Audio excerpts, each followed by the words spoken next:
I'm Josh Barrow, host of Left, Right, and Center, KCRW's weekly forum for civilized debate across the political spectrum.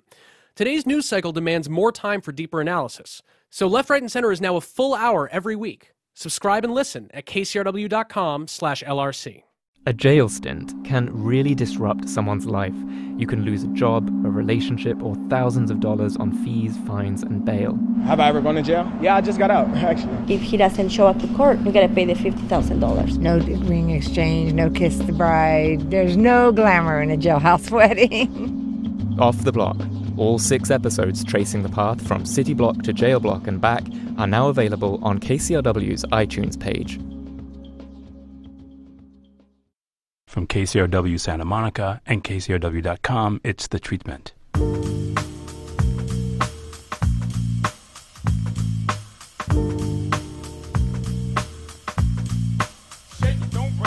Welcome to The Treatment. I'm Elvis Mitchell.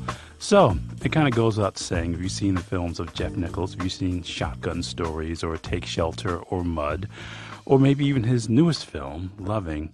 He has a tendency as a writer-director to take people undergoing almost traumatic, extraordinary situations and take them through their everyday life. I think it's something that's unique to him, and I've actually talked to him about it many places except for here, so now I get a chance to talk to him about it here. His new film, by the way, is Loving. First of all, Jeff, thanks so much for doing this. Thank you for having me. No, of course, and that is something. I think I've brought this up to you many times, but it's fascinating to me that that's your affinity for getting into these stories that are they're all about a trauma. Right. Sometimes from another planet. Sometimes the threat of the end of the world. In fact, in some way, it's almost always the threat of the end of the world, either literally or metaphorically for your characters. That makes it sound much more commercial than they ever end up being. But and oddly enough, they're also always attached to family. So I don't know what relationship family and the end of the world have, but I've seemed to find it in 4, now going on 5 films. Yeah, but it's also about families drawing together, becoming closer, and proximity as well as sort of figuratively. And sometimes that drawing together literally creates for tensions. Right. Well, and it speaks to your kind of opening statement. You're looking as a filmmaker for 2 things at once, which are very hard to balance, which is universality and specificity all at the same time. And the way that I get to universality is to talk about specificity and to look at the details in people's lives, the textures, and sometimes the mundane processes that they go through. Those are the things I think that define us and define our relationship to the world and to each other. And in an odd way, more so than, trying to tackle, I don't know, really big ideas with really big speeches and in a really big way, that in a strange way seems to distance people from maybe what you're trying to do. Whereas I think if you can look at the day-to-day parts of people's lives, you have a better shot of connecting with a larger swath of people. Are there things in your life that drew you to this rather than being influenced by, because it's the influence of European film on you as much as anything, obviously. Yeah, it's literature more than film. I mean, it feels like European film, but it's certainly literature, certainly short stories, I would say. When my dad first he reads all my scripts, he read the script for Mud, and he said, it's very literary. That's actually what he said for Shotgun Stories. And he didn't necessarily mean it as a compliment, How did he mean it? We gathered together our family's money to make my first film. It was about $48,000. A grandmother had passed away and left my mom some that she gave to me. It was that old story of just kind of pulling your resources. And my dad was a big fan of why don't you write like a comedy or maybe a horror movie? And he's still waiting. We might actually make some of this money back, which we never did. And and I said, but Dad, I want to make this film. And he said, well, it's very literary. And so ultimately it was a compliment, I think, and it's proven to put me in pretty good stead, throughout my career. But there was a big sea change for me in college. I was kind of a late bloomer when it came to reading. I read a ton of comic books growing up. I mean, it was, that's where I was getting my vocabulary, and without a doubt probably had some big influences on the way that my brain processes, What comics were you reading? I have to ask. Oh, gosh. Well, I read Batman religiously, but I was also in the infancy of Image Comics coming out with a little over 25 years Spawn, ago. Wildcats, and everything else. So yeah, I was right there, late 80s, early 90s, and so those are like big action comics, all those. Yeah, things. yeah, X-Men, Wolverine, Punisher, all those guys were on my plate. I rarely dabbled in the Sandman, universe and the headier comics. It's My funny, brothers. It's would funny always do because that.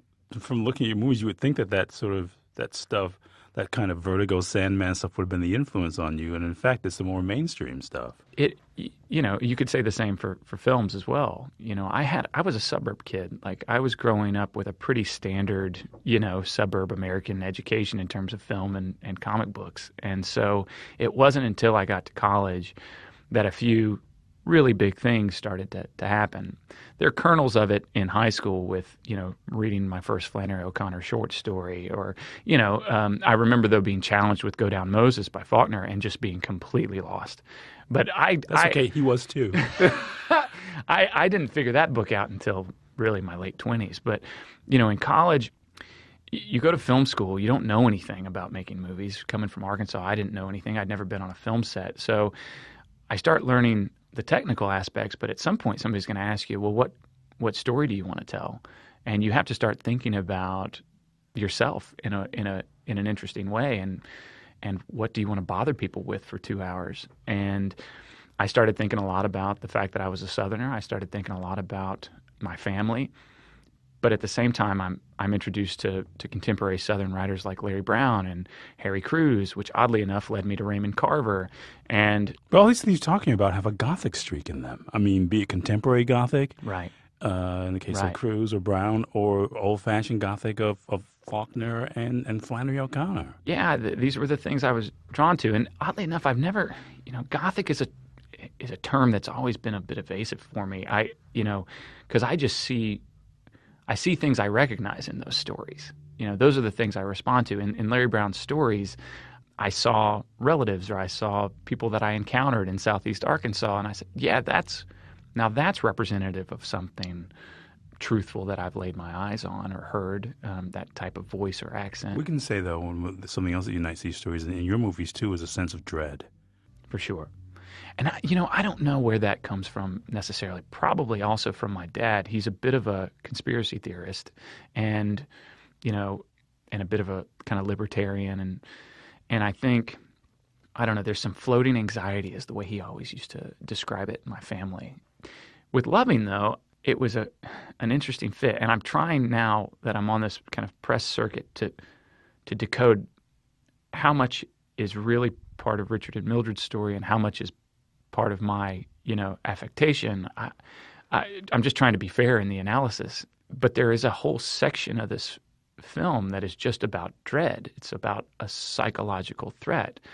But it makes a lot of sense when you... I think there's a visual component. By the way, it's a treatment. We're talking about dread and everything that Rising must converge with my guest, Jeff Nichols, whose new film is Loving. But there's a moment in Loving, and we should say it's the story of Richard and Mildred Loving, who ended up becoming part of the epic landmark Supreme Court case that ended what used to be called, a word that they hate in my family, miscegenation, with mixed race marriages in the United States. But there's a moment in this movie that, for me, kind of encapsulates everything you've done. When Richard is working under a car and he's by himself and we hear these voices around him and the car feels like this physical force that could drop on him at any moment. That's interesting. It's very similar to when people talk about Shotgun Stories, my first film, and they're like, every car door that slams, you feel like that there's going to be an attack after it. Because early in that film, in Shotgun Stories, I put this scene of a altercation at a graveside service. And I don't think narratively... Which could come right out of Faulkner. Right, for sure. Or Harry Crews, for that matter. That's true. It actually came out of a Drive-By Truckers song. But Same thing. Same thing. We're all reading the same stuff. But what I didn't fully realize narratively at that point in my career was the energy that was going to, propel through the rest of that narrative. I was just doing character development then, in scenes after that. And everybody's just waiting for that other shoe to drop. And they're saying, when's this going to come back? Because we know it's going to come back. And then I take 30 minutes just to build character, and everybody's on the edge of their seats. But that, that was something I'll at least give myself credit for noticing it when I started showing people the film and seeing the effect that it had on them. And that was far more calculated in Take Shelter. Mud is a bit of an anomaly there. Midnight Special, it is certainly calculated. And in Loving, it's calculated. The interesting thing with Loving, though, it is, in my opinion, representational of more than just the character experience. It almost seems like, the experience of so many people in the black community in the South during the Jim Crow South. It seemed to represent one of the more insidious parts of the whole thing, which is constant threat. Not only a constant threat, but an institutional threat, which is worse than a constant threat. Absolutely. Because the dread that you dealt with in your other movies is a kind of nameless dread that is existential, fantastical in some way. This is a real life thing that exists, that is a part of the way people deal with the world every single 100%, day. 100%. And in this particular situation, you have a male white character who, despite, being in a lower socioeconomic status, very easily could partake in privilege and has made decisions in his life that put him in a situation where he does not get that privilege anymore. And so it extends that point of view, I think, to a part of the audience that maybe never sees that in their own versions of themselves on screen, and I find that pretty fascinating. But that it's all mixed up with what I think was representational of what the Lovings were going through, representational of what was happening in the Jim Crow South, but then also, like you're saying, all of this stuff that is in my wheelhouse as a storyteller.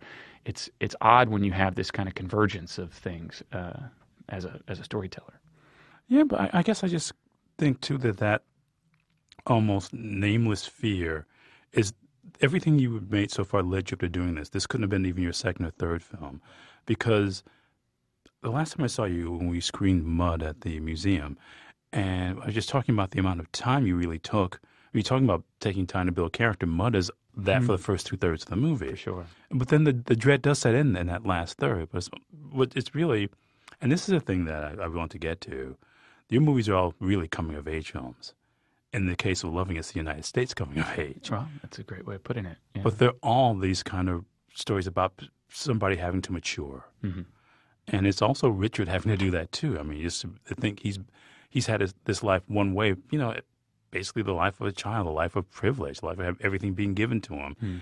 I mean, and suddenly he's thrown into the world of compromise. For sure. I mean, that schism between childhood and adulthood, and that line being drawn, all of a sudden you're not a kid anymore. Which you very much see in Mildred's progression. I mean, she begins as a 19-year-old girl who's just kind of excited about the idea of getting married and having a baby with this man that she loves, which I do think was very sincere and honest.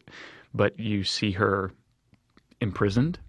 You see her exiled. You see her begin to have these kids and slip into a depression while she's in D.C.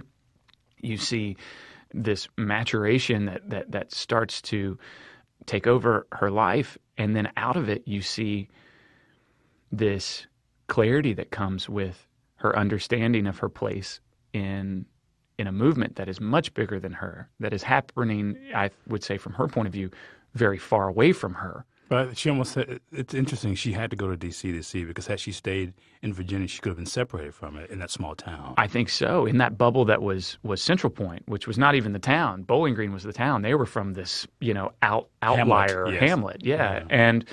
But even when she's in D.C., she's watching the march in '63. And, when I was writing it, I had this idea that, wouldn't it be neat, and I'm sure this will be an affectation, but wouldn't it be neat if we had a shot from the top of their row house and you could almost hear the din in the distance of the marches? Well, I had Google Maps and I had their address, and I was like, I don't know, it probably wouldn't really happen. But we sent a B-roll crew to their actual row house, and they went up on the roof and they shot the shot that's in the film, and you can see the Washington Monument. And I think that is literally how close she was. Yet at the same time, from her perspective, felt very removed from it, And how can those marches affect my life? But that started to creep into her mind, and then it seemed to be this thing that grew and grew. she's still the same person. She's still very subtle. She's still very quiet, but a determination seemed to be brewing that was infectious and undeniable at some point. So by the end of the film, you have this woman that is really the spokesperson for not just her family, but for this idea. And that's a pretty cool character arc. You know, that's a pretty cool trajectory that is amazing to watch, I think, encased in such this quiet, you know, reserved person. Something I was definitely attracted to. We'll take a break. We're talking about Loving, but my guest certainly has made other films. He's Jeff Nichols. His new film as writer director is Loving. The Treatment. There's more to come. Stay with us.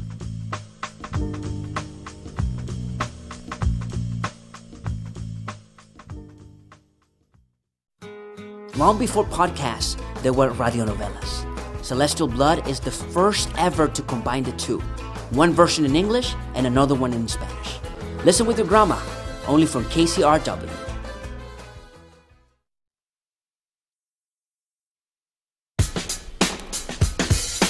Subscribe to KCRW's Today's Top Tune download podcast to receive a free song of the day. Find Today's Top Tune on KCRW's iTunes page.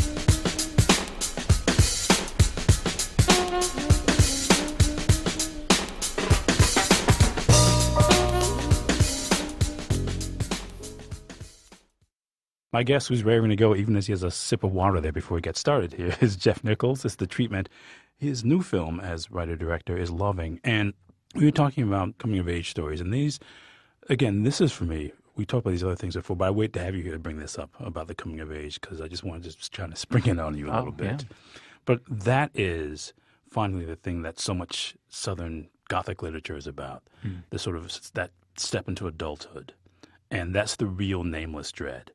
Of the world not belonging to you anymore. Right. And that's so much of what happens here. And this is the quietest film you've ever made.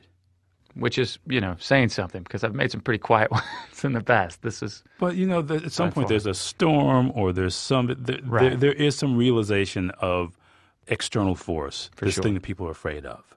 And because it's existed in such a, I'll mess with this kindly, archetypal way in movies about race, you clearly chose to sort of do this in the way that almost Flannery O'Connor would. Right. And in terms of just sort of saying... Thank you for saying it. I mean, if you look at those stories, and there's one with a title I've talked about here before, actually, The Artificial. But that's very much what that dread feels like. Yes. In this movie. And I guess I saw you a couple of days ago, and I saw Joel Edgerton as one of your stars, and he has to play a character unlike anybody who's ever played before. And you've even worked with him before and had him talk a lot. Yeah, right. And he's also a very chatty guy in person. He plays a guy who doesn't speak a whole lot here. And that frustration builds up for so many reasons because this is a guy who's incapable of expressing himself. Sure. It was a constant kind of calibration on our part, Joel and my part, I think, with portraying Richard. You know, he never went to high school. There were some serious questions about at what point does he understand what's going on and cannot enunciate it and is frustrated as a result? Or at what points, you know, does he not understand what's going on and is frustrated because it's over his head? There are different moments, and we kind of had to say for ourselves, I remember on set saying, okay, now where are we at here? How much is he getting out of this moment? Which were the vast majority of them, to be honest. You know, he understood, he had some basic knowledge and certainly some pretty fierce emotions about things, but completely incapable of articulating those. There's a scene particularly with a sheriff where he's in the sheriff's office. He has the argument that he wants to make. He's in fact probably been rehearsing it in his mind for the last couple of days while his wife has been languishing in jail. But when confronted both with that authority, which is a big part of that dynamic in that scene, but also just with the chance to speak up, the words aren't there for him. And to me, it's a very crushing scene for Joel. And he's there the whole time. There's this one very specific thing where he's not making eye contact. and the sheriff kind of starts to muse, and his eyes kind of, go off into the distance. And it's the one time where Joel takes an opportunity to look at the man that is kind of laying all of this stuff on him. But as soon as that sheriff's eyes come back, his eyes go down. That is, as a director, I'm sitting back watching a really controlled performance. That is someone very much thinking about all the moments that have no dialogue attached to them, But then there are other scenes where he's sitting with lawyers, and I think truly might not be understanding the complexities of things that are being talked about in front of him, especially as they relate to a bigger case and a bigger movement. And Joel, I think it's a tightrope performance, to be honest, that he may or may not get credit for because it's pretty darn subtle. I think so too, and there's so many moments in the movie that are about that sort of frustration. But I was musing that I think part of it too becomes interesting because it must be his own frustration as an actor somehow he's able to channel into the performance, doesn't it? Right. It's interesting working with Joel, and I found this on Midnight Special as well. There's a mechanism at work when he's dealing with accent, and maybe every actor's dealing with it, but I felt like I noticed it more simply because of the voice. You speak to him, and he's a very jovial guy. He speaks with this great Australian accent. And so you see kind of the wheels turning in terms of what he has to do to capture this voice. And he does this thing. And he did it on Midnight Special as well. So when he's building a voice, he pulls a real life example. And of course, on Loving, we had real examples of Richard. On Midnight Special, we took a clip from Errol Morris's documentary, The Thin Blue Line. There's a detective from Vidor, Texas. And right before a take, you would hear him saying this monologue from The Thin Blue Line. Speech, yeah. And which I know that very, very well. And so you're watching his process and then action, and it's somehow baked in to words that are completely different sentences, different, structures and everything else. It's an impressive thing to watch, but yeah, I'm a big fan of Joel's. I'm talking to a fan of Joel Edgerton's, his That's director it. in two That's all I am. Jeff Nichols. His new film as writer-director is Loving. It's The Treatment. It's interesting, too, because you've done something that people might say is kind of brave. You cast an Australian and a Brit in these two roles, and they're very American. Well, brave, I suppose. Ruth was the first person we auditioned for this role. I wasn't familiar. Ruth Negga. She is incredible. A lot of people probably now know her from AMC's show The Preacher, which hadn't happened until we'd finished shooting our film. But I wasn't familiar with her. She came in, she started auditioning, and she just nailed it. We had 4 or 5 scenes. We didn't really speak beforehand. She had been studying the documentary, studying the archival footage, and she had built the character. She'd built, not the character, I always hate saying that. She built the person. And it wasn't until afterward that I started talking to her that she had an Irish accent, and I thought that was incredibly bizarre. but I had no control at that point because she was Mildred in my mind. So there was no real calculation there. With Joel, it was a bit more of a calculation because I knew him, I was working with him, but having watched how he treated that dialect, and had taken those bits and pieces from The Thin Blue Line and created his own character out of it, I knew with this footage of Richard that we had, with these audio recordings and these photographs and footage, that he'd be able to build that character. So it really wasn't about finding people that had some innate understanding of how the South operated in America or the history there. It was really about the detail of how they would approach the performance. Say you cast, an American actor with a great Southern accent. Okay, maybe they will, maybe they won't do that same amount of detail work to go become Richard in his voice. It's a weird accent. The Virginia accent has a huge coastal influence. They say about rather than about. Also, it's a period accent.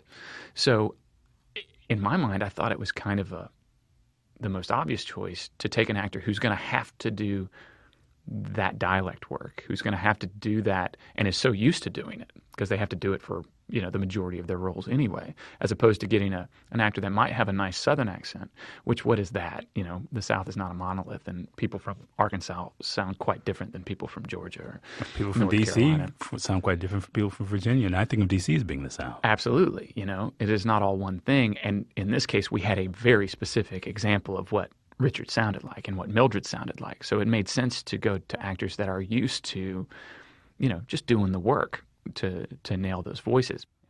I guess I wondered too, because it feels like you maybe studied some of the old FSA photographs a little bit, some of those photographs of Dorothea Lange and John Vachon and Gordon Parks, those photographs of the South, where you can almost see that the effect that poverty has on everybody, even though there's kind of gradations, there's this, people don't smile a whole lot.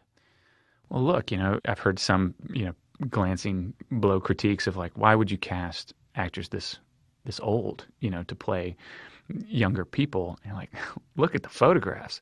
Richard's in his mid-20s and looks 40, ancient, yes. But Harry Crews writes about that. Harry Crews writes about it's a rare life in the working class South not to, be blinded by a glancing staple or,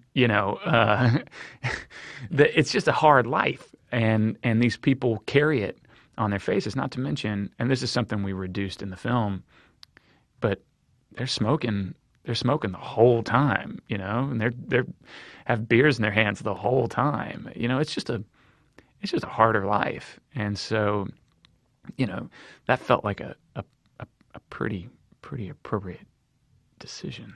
No, I just feel like this film to me feels, and each film we see more and more of this command and confidence, and this one just feels like you had to make it at this time because you wouldn't have been ready to make this film even 3 years ago. No. And I could have said the same thing about Mud, and I could have said the same thing about Take Shelter.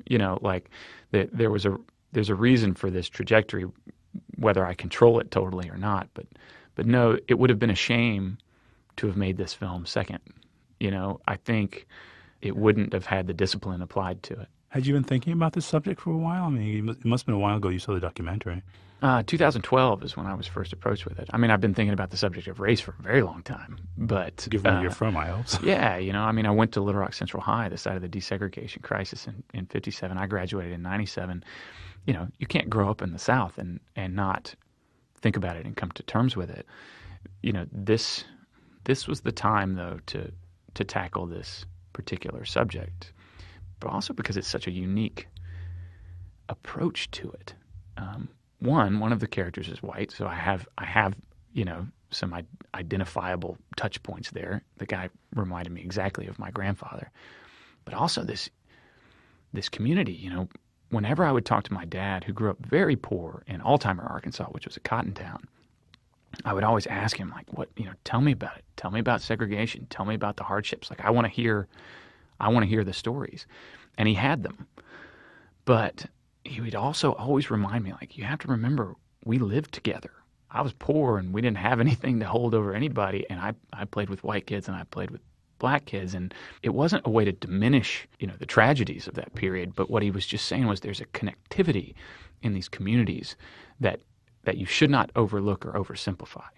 And when you look at the Lovings and when you look at Central Point as a very unique community in the South in the 50s and 60s, it spoke to that. And that was an idea. I had heard that back in junior high school, and I watched the documentary and it's like, that's it. Like, that's the manifestation of that complexity in community. And it's something, as much as marriage equality and racial equality, it's something we need to be reminded of right now. If you could, I live in Texas now, if you could wave a wand like some people want to do and deport, all of the Mexican illegal immigrants, the economy would collapse, But you also live in a town in Texas where if you go a half hour in any direction, it looks kind of like Virginia of that period. For sure. These complexities are things that I think that's what movies are for, That's what storytelling is for, is to try and get people to recognize them, recognize these movements and patterns they're important. I'm sorry, we're out of time. You've got to come back. It's always good to talk to you. It's nice to finally do it in front of the microphone. Thanks so much for doing this. I enjoyed it. Thank you. My pleasure. My guest is the director and writer of the film Loving, Jeff Nichols, our recording engineer here at KCRW. It's going to be back home is Kat York. It's edited by Blake White, who's the associate producer. I don't do anything with my hands. It's The Treatment.